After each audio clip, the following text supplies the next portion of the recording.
start to think of, we're going to try to keep you on schedule because we want good answers to all the questions. I had originally said, or the instructions said, that this is mostly a written response, a chance to begin thinking. But we do have a roving microphone. If anybody would like to take a moment, stand up and just share with others from your table what you have on your list, something that you think we want other people to be thinking about. So some bold person raised their hand, and I thought Ron Mosley was doing it. Tony Wrinkler, University of Maine. Stand up, Tony. Yeah, I'm very shy. We focused a lot on adult learning, and particularly giving recognition of prior learning to adults when they come here, also drawing on the knowledge base of adult workers and a community, the knowledge base in our communities that could help us rethink the role of part-time faculty, and also the diversity of human capital in Maine, cultural, linguistic, culture as a problem-solving power, and those cultures are traditional in Maine, but also recent, and how do we create pathways for them to get into the university? Very good. Very good, particularly given the demographics of the state. Yeah. Other folks want to make a comment. One in the back and then one in front. The person with the microphone is an individual many of you have emailed over the last couple of weeks, Rowena Kluge, who's also worked very hard to make this event possible, so we should thank Rowena while she's work. We had a couple that were similar to the ones just in terms of adult learners and the role of language in international business and understanding other cultures. But our number one was accessibility and affordability. And using broadband technology, internet, video conferencing, alternative programming. How do we get this great education we offer out to the people who really need it? We also talked about looking at data regionally, not just statewide, but regionally, so we can make better decisions that would help our own regions, including the community colleges in the discussion, and partnerships with local, regional, and statewide entities, including intercampus across campuses, as well as with business and industry, town and county governments, economic development, regional units, those kinds of things. Very good. Thank you. Thank you. One more up here with our Maine students. She took her point. Oh, she got your point already? Others? I see. Collaborate with. Nothing. Yeah, you're impressible. Yeah, right.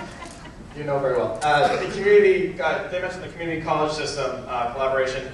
We, just as a table, we couldn't think of anyone that was here from the community college system. But beyond that, also the private and other higher ed institutions in the state. Because going about it as a public, specifically as a business entity that is the University of Maine System, is just a small piece of the big pie that is the state of Maine. And so whatever we do is just going to be a portion of the reverberating effect on the state compared to the others. So this is a good start for the University of Maine System, but perhaps the same discussion needs to be had, and a larger discussion collaborating between the other entities needs to be had as well. I appreciate that point. I'd let you know that the community college folks were invited, and that we will be sharing this information with them, and our dialogue with them continues to grow and be a very rich dialogue. That partnership is underway, but it's an excellent point. Appreciate it. I think Jerry LaSala from way in the back over there, a lot of, pardon me, I'm playing favorites. Faculty Senate Chair, University of Southern Maine. And for those of you out on the internet or on Polycom, we're just going to do this real quickly. I apologize that these are just voices and not faces. Next time we do comments, we'll ask people to come up here and use the microphone so people out in the virtual audience can also see us. Jerry? Yeah, we took one step further in those last comments, and we said we're the K-12 people that not only does the training at that level influence the future, but it certainly influences how we can handle what the students are prepared to do when they come to us at the university level. We'd like to see more coordination between, across the whole K through 16, and that we can inform their curriculum, or we can help inform the curriculum for the students that will be coming up and being the future of Maine. Yes, I think I came out also this morning from John Doerr about, it's a production cycle. There was one more person over here. Yes. All right, good to see you. Here comes the microphone.